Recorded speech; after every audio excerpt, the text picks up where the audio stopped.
Hi everybody, I'm Art Mills. Today I'm going to be showing you the tools I have in my own personal tool belt. Some of y'all might be wondering what I'm packing over here and want to copy me. That's a good idea. How you learn in construction is you're like an apprentice. You find a carpenter, you apprentice under them, you copy them exactly until you basically become them. And when you can copy everything they're doing, so you're basically their shadow, then you change this and that little thing about yourself and you become a carpenter all by yourself. But let's not rush things, put the cart in front of the horses or nothing. One step at a time. Here's my belt. I wear my belt all the time. So I have this pad in here. This was 20 bucks from Lowe's, and it makes wearing a belt all the time a lot easier. And by the way, you need a tool belt. You don't want to be walking for your hammer every time, going and setting your tools down, and then walking for your knife, and you'll be at the cut table with your measuring tape and your pencil, and then you go to put something up on the wall or whatever, and then you don't have your measuring tape and your pencil for the next piece. This tool belt will save you hours and hours of time. You want one. Like always, don't take nothing I say here seriously. This video is just for entertainment value. First thing is the hammer. Now, some things you don't want to put a lot of money into because you're not going to use it all the time, or it's just not necessary for you to have a professional version. Now, your hammer, you want to look out there for the hammer that suits you best and not pay attention to price, because you will use your hammer more than anything else. Your hammer needs to fit you well. This is my favorite hammer here, an anti-vibe Bostage. I don't even know that you can get these in the store anymore. I bought this probably like 5 years ago. It's got a little magnet up here that holds nails, so you can be holding something and get your nails started like that. And just continue hammering all the way. It's a medium hammer, about 20 ounces, so I can do trim or framing. Now, if I do decks all day long, I'm going to pull out my framing hammer, which looks more like this. Of course, it's much longer and a much heavier head, and it's got a waffle head. This isn't the one I use in the field. This hammer is probably 50 years old. But I use it down in the shop for sentimental value. This is a rip claw hammer. What that means is the claw is straight instead of curved. If you have a curved claw hammer, you want to throw it in the trash. It's no good. I'm not sure what that thing's good for. I've seen a carpenter here and there that use it. I ask them what it's good for, and they can't tell me. Now, the only thing somebody might say is pulling nails. But for pulling nails, you want a flat bar.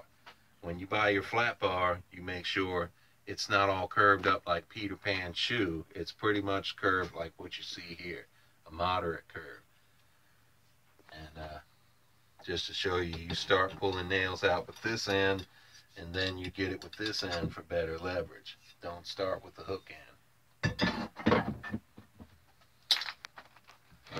Now, my hammer's got a rubber end here, so that if I need to bang something over, and it's a finished product, say I need to, I don't know, bang a piece of trim or something, I can do that without messing it up because this is rubber. My hammer holster is not the ones here because it just makes it too low. You have to reach down too far for your hammer. And this hammer holster here, $5, it keeps your hammer right here where you need it, so it can come out fast. A nail set, these are for driving nail heads just below the surface. Any old nail set would do.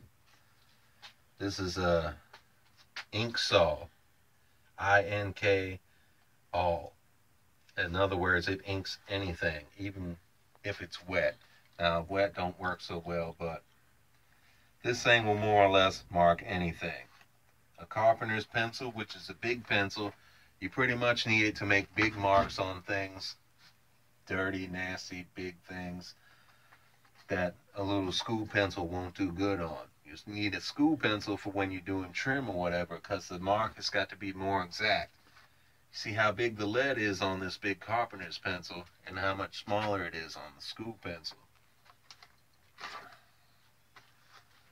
I like to have a dull wood chisel in my belt for breaking off nail heads, or maybe if I got two boards stuck together, I drive this in between and then pry them away. I use that dull wood chisel all the time. Don't ever put a sharp wood chisel in your pouch because it'll cut a hole in it. Now the knife, this is another thing. You want to get this knife. There is no other knife out there you want. This is a Stanley knife, and you can access the blades without opening it. Same thing with this. The blades will come out without opening it. Now when you get yours, it's going to be a little tighter because it's brand new. You got to kind of break it in some. Now when I break in tools, I put them in the sink overnight when I get them, so that, you know, they're kind of in the weather more. If I have a chance, if it's raining, I will put my tools out in the rain, because that does it better than anything else. Your tool belt doesn't look like this when you first get it. It's not as flexible. It just doesn't work right.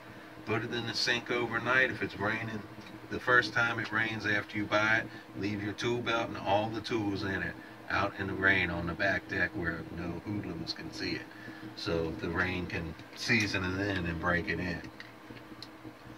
So back to this knife. This knife will save you so much time, because when it's time to change the blade, you will change the blade. With other knives, when it takes forever to get them open, like this little cheap knife right here, this lets you get in there, but it's still not as easy to work with as the other Stanley knife right here. But when you have a knife that you have to take it all apart to change the blade, you will wait longer to change the blade. Now that means you're making cuts with a dull blade. It takes longer. It's more frustrating. And then when you actually go to change the blade, it takes a lot longer. So this thing saves you time, because every cut is razor sharp. That razor sharp knife will save you so much time cutting. And then when you need to change the blade, you change the blade. Now let me show you right here, while we're talking about tool belt stuff, how to sharpen your pencil. You hold the pencil like this, and you hold the knife in your hand like this, and your thumb is the only thing that moves. You push your thumb back away. Now be careful you don't lay your finger open while you're doing this. Construction site's a dangerous place, and this thing is a razor sharp tool. That's why some people call it a razor knife. It will lay you open. Be careful. Tape. Stanley Fat Max is basically the only tape you want to buy, because it will go out 11 feet before it falls down. It's just a tough, durable tape, and it does what you want to do. Now by fall down, I mean you can take a cheap little tape, and you can't stretch it out very far before it goes like this. Now there's a lot of times when you need to make the tape go out like this or whatever. Now you're going to have a hard time doing that with a cheap little tape. It's just not going to work for you. If you want to get 35 feet, get 35. I don't use it. Maybe somebody that does decks all the time, you're planning on doing a deck, you think you need a 35, get a 35. As far as the actual tool belt itself, I don't like getting the ones that's two pouches on there, that's always hooked on there, because I'm not a framer. Now framers need that because they use a lot of nails, and they got to have all them different pockets and pouches for all them nails. So I'd recommend against that unless you're a framer. This little cheap thing here was 20 bucks. Does me fine. Lasts me about a year before I have to get a new one. Speed square. This is a Swanson speed square. It's metal. You want a metal one. Don't get a plastic one. Don't get one of them big giant speed squares. It's not going to fit in your pouch. It's going to be a pain in the butt. You don't want it. Now, this Irwin chalk box here works pretty good for me. It's got a plastic door. I never had any problems with it. I'd recommend getting that. That's pretty much it for my basic tool pouch. Now, I'm a remodeler, so a lot of times I do specialty things and some electrical, whatever. So,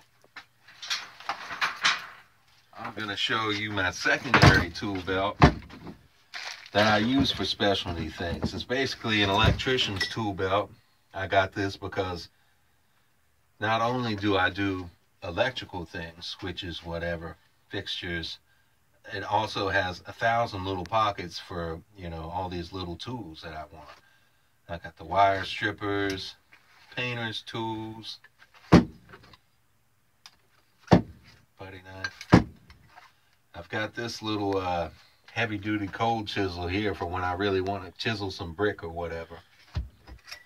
Some professional scissors, all my screwdrivers, Teflon tape for plumbing, different types of pliers, needle nose, linemen's. You need linemen's. Linemen's are very important in remodeling. Snippers, and these are slip joint, can get bigger or whatever. This little crescent wrench, adjustable crescent wrench here, comes in handy. But you're probably not going to need any of this. Again, it's padded because I wear it a lot. I've got 2 different belts here because I don't wear this a lot. When I need to do specialty or electric, I will strap on this one over top of this one so that I can take it off as soon as I'm done, because I don't want to wear 2 pouches if I don't have to. You're probably not going to need that second pouch right there. You're just a beginner or whatever. If you're doing a socket or something around your house, you can probably just stick your wire cutters up in there, or whatever you might need. So that's what's in my pouch. Hopefully this is going to help y'all out and stock your pouch. You can do it pretty cheap. I think my hammer was $10 for 2 of these knives, and a chisel, $5 for the chisel for 3 of them. Now, don't go getting a chisel that costs more than $5 or $7 for a 2 or 3 pack, because it doesn't matter if the chisel has rubies on the handle. They all are just as sharp, and they all wear out just as fast. So get the cheap ones from Walmart. So that's what's in my tool belt. Hopefully that's going to help y'all out. Stock your tool belt pretty cheap. And y'all don't forget, be safe out there. Thank you.